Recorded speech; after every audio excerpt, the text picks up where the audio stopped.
Actually, when I did The Departed, I was in this rehearsal in pre-production, and it was just me and Jack Nicholson and Scorsese, and we had a few hours together. And at one point, Marty got up to either use the bathroom or have a cup of coffee or something, and it was just me and Jack in the room. And he turned around and he goes, "You know, I never would have made it this far in my career if I wasn't a great fucking writer."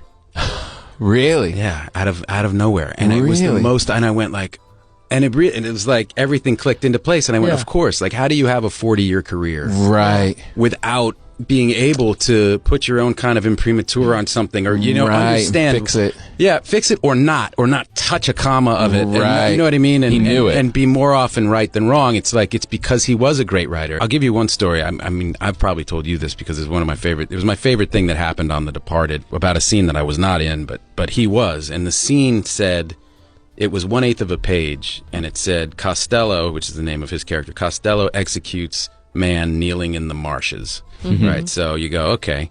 Now, if you most people look at that and they'll go, all right, it's going to be one shot. You know, that's going to be an hour of work, and that's all I'm doing that day or whatever. He looked at that and he goes, okay, I can do that, but I think I can make it better.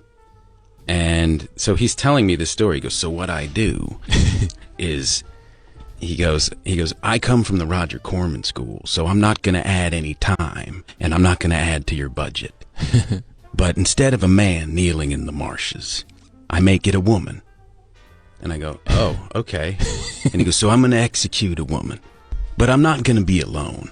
I put Ray in the scene with me, and that's Ray Winston, who plays kind of his right-hand man, this brilliant, brilliant English actor. And he goes, so I put Ray in the scene with me. And I do the thing, and I shoot her in the back of the head, like it says in the script. But if you leave the camera rolling, after she falls, I turn to Ray and I say, geez, she felt funny. Now that's a really sinister thing to say.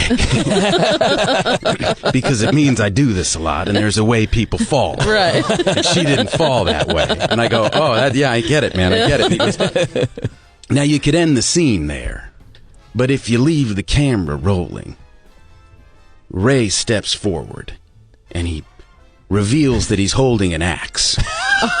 He's gonna chop her up. Oh, man. Now you could end the scene there. He goes, but if you leave the camera rolling, I turn to Ray and say, wait, I think I want to fuck her again. And he goes, now that's a very sinister line. And I go, I get it. It's really, really, really disturbing. And he says, now you could end the scene there. But if you keep the camera rolling, Ray stops and looks at me. And there's a pause. And I go, ah.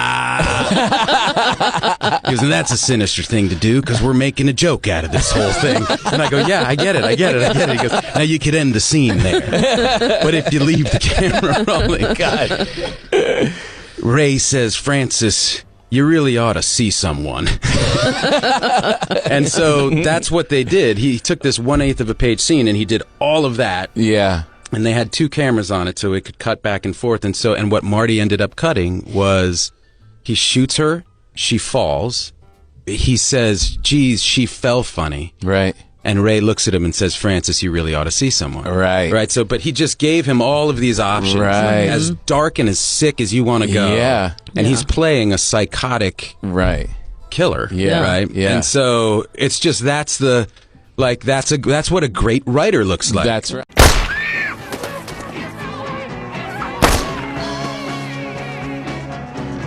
Jeez, she fell funny. Francis, you really should see somebody. When you decide to be something, you can be it.